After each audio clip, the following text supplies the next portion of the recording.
there a world in which Democrats should have a backup plan for Joe Biden? A backup plan? If he needed to be replaced on the ticket. If we're 3 months out and Trump's still beating him in Michigan, Pennsylvania, Georgia, Arizona, North Carolina. I mean, I think the backup plan is... By that video you just watched, Rachel Maddow did get some things wrong. The question is, did she learn a damn thing about it? Well, rather than citing her real mistakes and terrible predictions, she actually ended up... When two cable news powerhouses cross paths, sparks fly, especially when Ana Kasparian drops a bold critique aimed at Rachel Maddow. The unexpected clash has viewers buzzing and proves politics can be just as dramatic as primetime TV. Biden hasn't been disqualified from running for the presidency by anything having to do with any of his performance. It's just that it's going to be a tough fight. And so I think the backup plan is fight harder. The backup plan is make sure you win the Senate. The backup plan is people should volunteer earlier and do more and give more money and do all. Was MSNBC host Rachel Maddow back in June of 2024. And keep that in mind when you consider that Semaphore spoke to key media figures across digital, print, and legacy media, Republicans and Democrats, to discuss the things that they got wrong in 2020. If you're enjoying this, don't forget to subscribe. It really helps. Picture cable news royalty atop a throne of ad revenue, delivering endless monologues under studio lights. Then suddenly, Ana Kasparian storms in from the world of online media, calling out the polished illusion. Her takedown of Rachel Maddow feels less like critique and more like pulling back the velvet curtain. Here's Rachel Maddow. You want to see how bad it's gotten? Someone put this together from just one episode of her show from last March, and I'm going to play it for you. Here we go. Vladimir Putin, Russia hates Russia, Putin, Russia,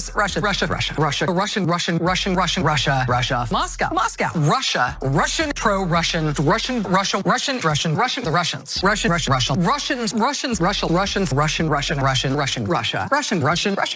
Moscow, Russian. It's rare to see two voices from the same political lane crash this hard.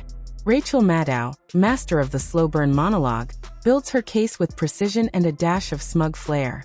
Enter Ana Kasparian, co-host of The Young Turks, who skips the theatrics and lights a fire instead. It's a clash of styles and egos you can't ignore. The question is, did she learn a damn thing about it? Well, rather than citing her real mistakes and terrible predictions, she actually ended up blaming her audience. So here's her statement to Semaphore. She said, "I thought people would be more unnerved by JD Vance. Less the cat lady thing and more the Americans are going to have to get over the dictator phobia Mencius Moldbug thing."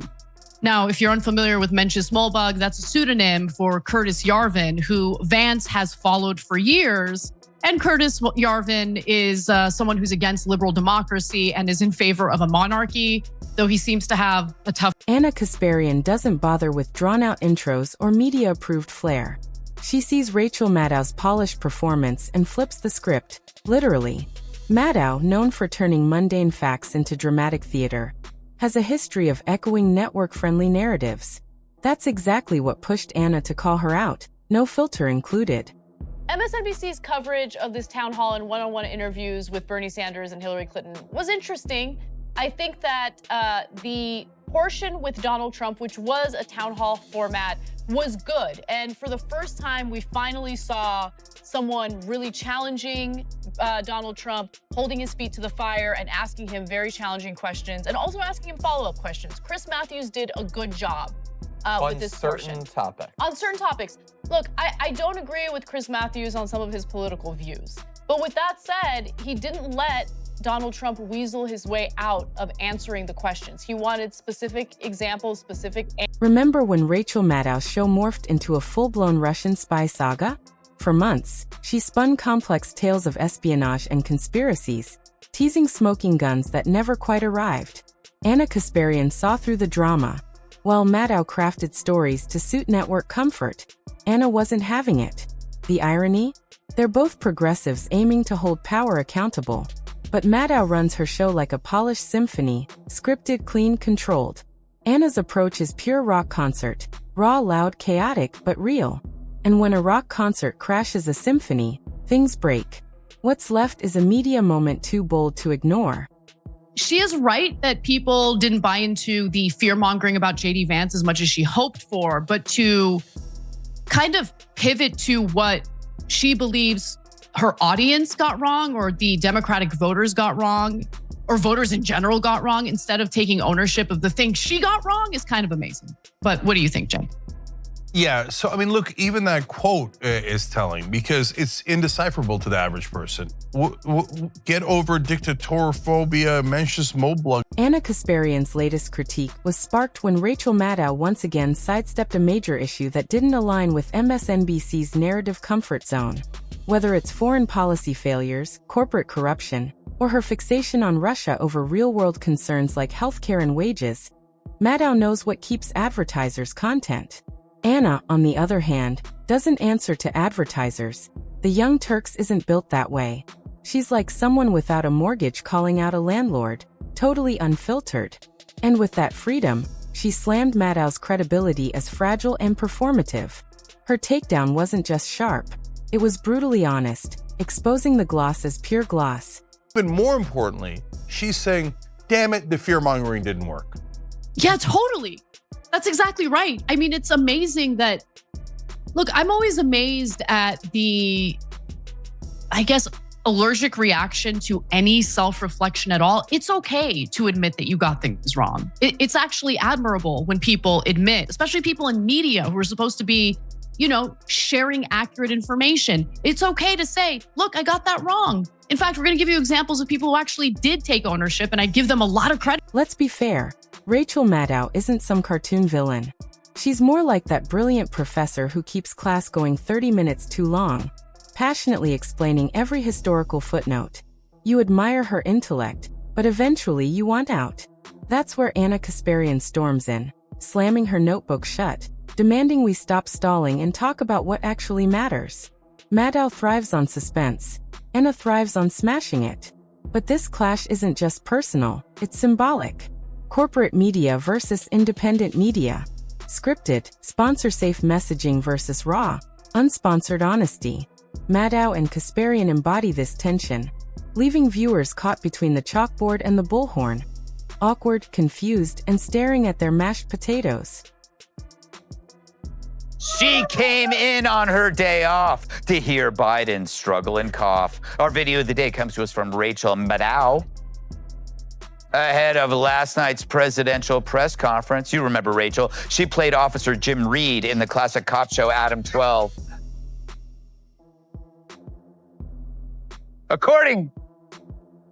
Ana didn't just call out Maddow. She exposed the entire media machine Maddow represents. Every dramatic pause, every theatrical monologue dressed up as journalism. Ana tore through it by asking the one question mainstream media avoids. Who benefits? And that's when the illusion starts to crack.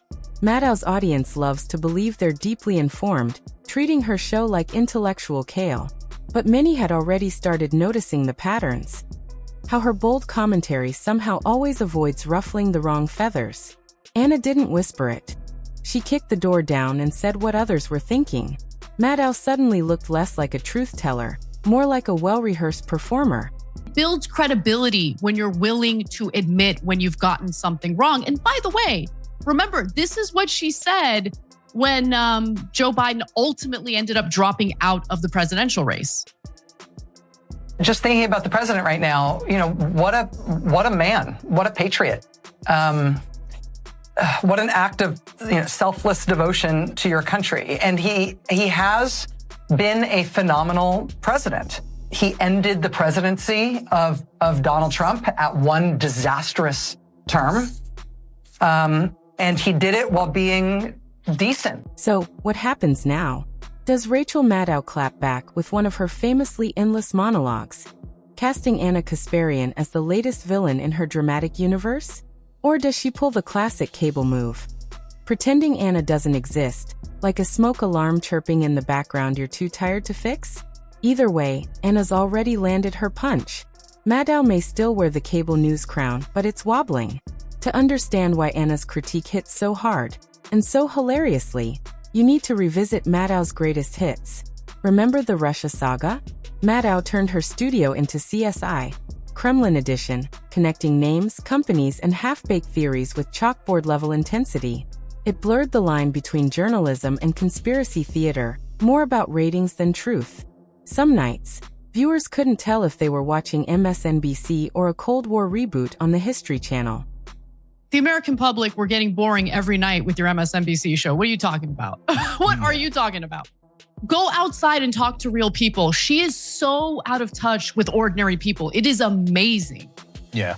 So look, something that would have made sense if she said, look, maybe we should have focused more on economic populism because people were worried about prices and they're worried about kitchen table issues, et cetera.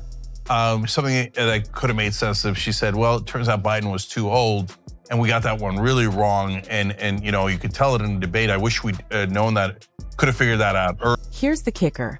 Most of Maddow's dramatic smoking guns fizzled out like soggy water pistols.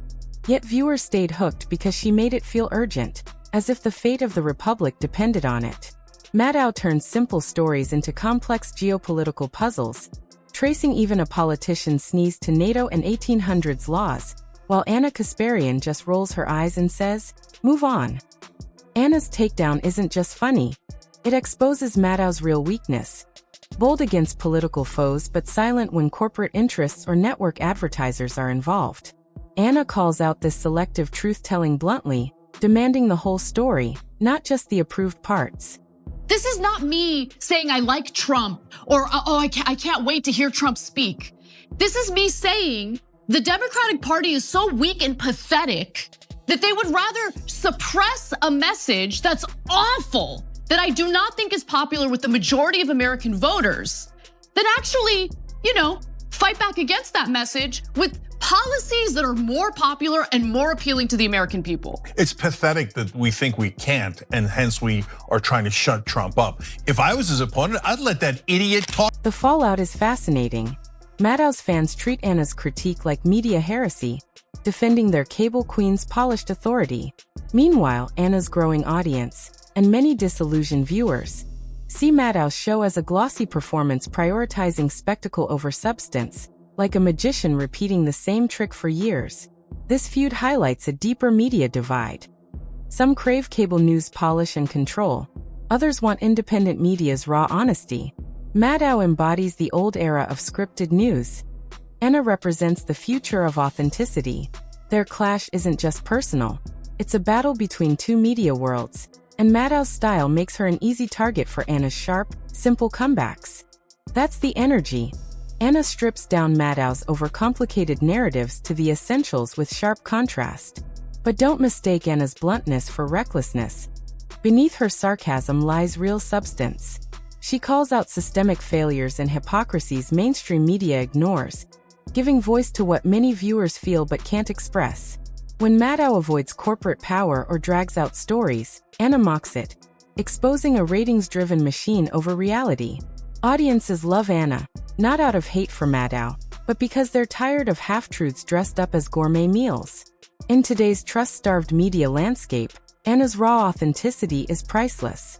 Maddow may hold the throne, but Ana just showed it's built on sand, and no amount of dramatic pauses can save it when the tide rolls in.